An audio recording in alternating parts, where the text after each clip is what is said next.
बिस्मिल्लाहिर्रहमानिर्रहीम। अस्सलाम वालेकुम। टॉप न्यूज़ कराची उर्दू से मैं हूँ राशिद। अब तक की एक ताज़ा तरीन ख़बर आपको देने जा रहे हैं और ख़बर आ रही है कुरंगी कराची में पुलिस मुकाबले के हवाले से।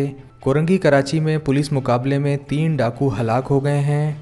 कराची के इलाके कुरंगी में पुलिस ने मुबैना मुकाबले के दौरान 3 डाकुओं को हलाक करके असलहा, मोटरसाइकिल और छीने गए मोबाइल फ़ोन्स और दीगर सामान बरामद कर लिया है। तफसीलात के मुताबिक एसएसपी डिस्ट्रिक्ट कुरंगी साजिद सदुज़ई ने बताया कि कुरंगी के इलाके 2.5 नंबर पेट्रोल पंप के करीब इलाकाई गश्त पर मामूर पुलिस को इत्तला मिली थी कि मोटरसाइकिल सवार डाकू लूट मार कर रहे हैं, जिस पर पुलिस पार्टी मौके पर पहुंची तो डाकुओं ने फायरिंग करते हुए फरार होने की कोशिश की। ताहम पुलिस ने ताक़ुब किया और जवाबी फायरिंग के तबादले में 2 डाकू मौके पर ही हलाक हो गए, जबकि तीसरा शदीद ज़ख्मी हुआ और इसे अस्पताल मुंतकिल किया जा रहा था और ये भी रास्ते में दम तोड़ गया। इन्होंने मज़ीद बताया कि डाकुओं के कब्ज़े से 2 पिस्तौल, छीने हुए 9 मोबाइल फ़ोन्स और परस और नकदी बरामद कर ली गई है। एसएचओ कुरंगी आमिर मलिक ने बताया कि मुकाबले में मारे जाने वाले डाकुओं को 4 शहरियों ने शनाख्त कर लिया है, जिसमें एक मुद्दई ज़मान टाउन भटाई आबाद का जबकि 3 मुद्दई कुरंगी 2.5 नंबर के हैं, जिनसे डाकुओं ने लूटमार की थी।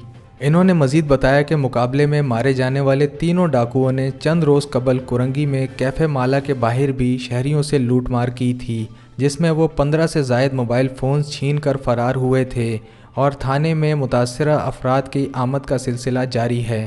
आमिर मलिक ने कहा कि तीनों डाकू कुरंगी ज़मान टाउन और कुरंगी सनती एरिया में स्ट्रीट क्राइम्स की दर्जनों वारदातों में मुलविस बताए जाते हैं, जबकि हलाक डाकुओं की उम्रें 24 से 28 साल के दरमियान हैं, जिनकी फौरी तौर पर शनाख्त नहीं हो सकी है और पुलिस बायोमेट्रिक सिस्टम की मदद से इनकी शनाख्त करने की कोशिश कर रही है। पुलिस ने ज़ाब्ते की कार्रवाई के बाद तीनों डाकुओं की लाशें तलाश विरसा के लिए सर्द खाने में रखवा दी हैं। टॉप न्यूज़ कराची उर्दू से फ़िलवक्त इतना ही। अगर आपने हमारे चैनल को अभी तक सब्सक्राइब नहीं किया तो सब्सक्राइब करके बेल नोटिफिकेशन पे क्लिक ज़रूर कर दें। इससे हमारी आने वाली हर ब्रेकिंग न्यूज़ सबसे पहले आप तक पहुंच जाएगी।